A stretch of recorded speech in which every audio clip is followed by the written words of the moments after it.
2 साल 11 महीना 17 दिन की कड़ी तपस्या एवं चर्चाओं के बाद 26 नवंबर 1949 को संविधान सभा ने देश के संविधान को ग्रहण किया। जब हमारे देश में संविधान की बात होती है तो बिल्कुल समझ न रखने वाले लोगों को भी एक ही चेहरा सबसे पहले जहन में आता है, वो होता है बाबा साहब भीमराव अंबेडकर का। वही बाबा साहब भीमराव अंबेडकर जो संविधान सभा के ड्राफ्टिंग कमेटी के अध्यक्ष था। बाबा साहब को ही संविधान का निर्माता के रूप में भी हम और आप जानते हैं। उस बाबा साहब भीमराव अंबेडकर का अपमान करते हुए राज्यसभा में अपनी बात रखते वक्त सदन के पटल पर देश के वर्तमान गृह मंत्री अमित शाह जी ने एक विवादित बयान दे दिया।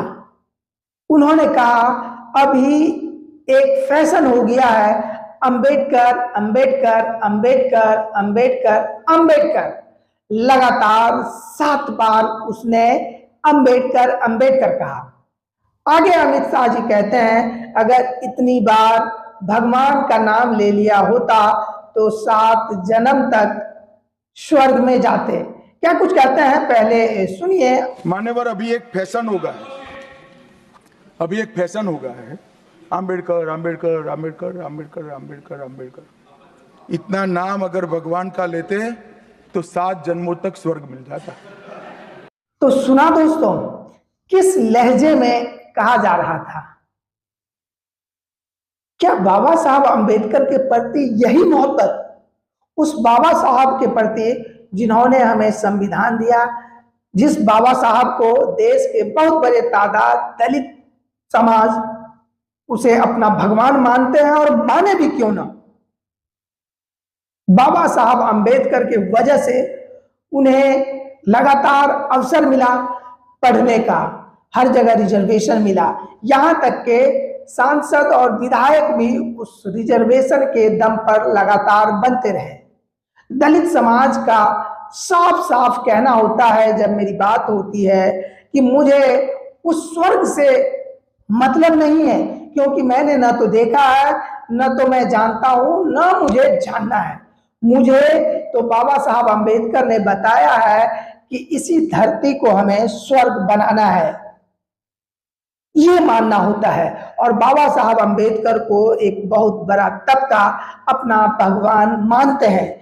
फिर इस तरह से अंबेडकर अंबेडकर अंबेडकर कहकर क्या किसी के भावना को ठेस पहुंचाने की कोशिश आज राज्यसभा के पटल से नहीं की गई, वो भी देश के गृह मंत्री द्वारा बिल्कुल की गई। मेरे दोस्त, आज तक इस तरह की बातें कभी सुनने को न आया था, खास करके सदन के भीतर से, वो आज देखने को मिला। हालांकि ये बात सही है, जब 26 नवंबर 1949 को एक्सेप्ट कर लिया गया था संविधान को, उसके बाद 30 नवंबर से ही जो आरएसएस के गुट थे, लोग थे, उन्होंने इस पर अपना टीका टिप्पणी करना शुरू कर दिया था और वो इस संविधान को मानने से इनकार किया था।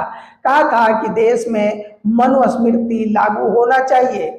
भले ही उस मनुस्मृति में मैं किसी भी तरह का आपत्तिजनक बात नहीं कहना चाहता हूं, लेकिन हम और आप जानते हैं कि लगातार ये चर्चाओं में रहा है। कई बार मनुस्मृति में लिखा हुआ है जात पात वर्ण व्यवस्था, दलित को अछूत माना जाता है। बाबा साहब भी इसी समाज में पैदा हुए, बहुत सारी प्रताड़नाएं झेले अपने एजुकेशन जीवन में। यहाँ तक कि आपको पता होगा कि जब दलित समाज कहीं किसी ऊंचे जाति के घर काम करते थे, मेहनत मजदूरी करते थे, झाड़ू पोछा लगाते थे, उन्हें वहाँ का पानी पीना गवारा नहीं होता था। अगर उन्हें पानी पीना होता था तो बोलना पड़ता था, ये बहुत नीचे से ऐसे अपना हाथ लगा के पी सकता था और बहुत ऊपर से ऐसे पानी गिराया जाता था कि कहीं टच ना हो जाए उसके बर्तन में। इतनी प्रताड़नाएं झेली पड़ती थी, इतना भेदभाव झेला है। यहीं तक नहीं, कमर में झाड़ू, गले में मटकी बांध कर चलते थे कि जहां से चलेगा उनका पांव जहां पड़ेगा वहां झाड़ू लगते हुए जाना चाहिए, और थूकने की बारी आ जाए तो उस मटकी में थूक करके अपने गले में लटकाए रहेगा। जमीन पर थूकने तक का मौका नहीं दिया जाता था। इतनी नफरत भेदभाव था। उनसे लड़ते हुए बाबा साहब अम्बेडकर ने काफी मेहनत और तपस्या के बाद इस मुकाम को हासिल किया कि उन्हें मौका मिला कि देश का संविधान लिखे।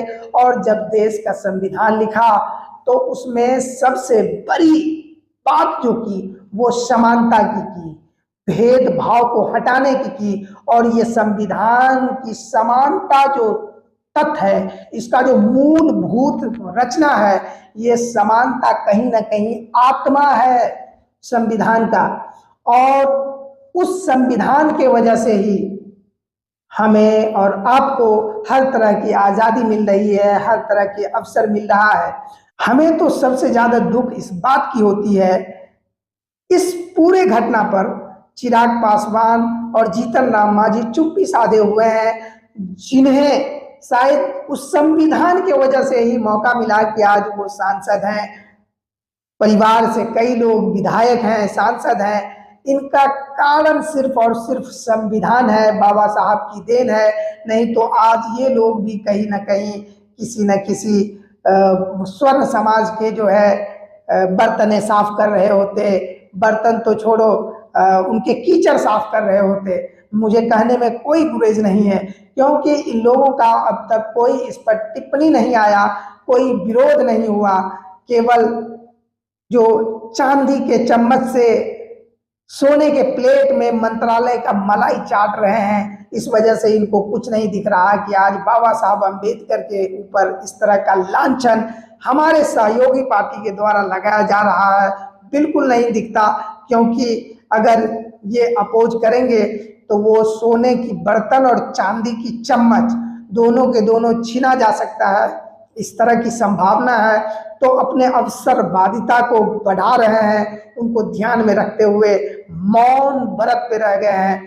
दोस्तों, अगर आप मानते हैं कि अमित शाह जी ने बाबा साहब भीमराव अंबेडकर का अपमान किया तो कमेंट जरूर कीजिए, वीडियो को अधिक से अधिक लाइक और शेयर कीजिए। और हाँ, अगर चैनल पर नए हैं, सब्सक्राइब नहीं किया तो सब्सक्राइब कर घंटी के बटन को जरूर दबा दीजिए। मिलते हैं फिर किसी दूसरे वीडियो के साथ, तब तक के लिए दीजिए हमें इजाजत। जय हिंद, जय भारत।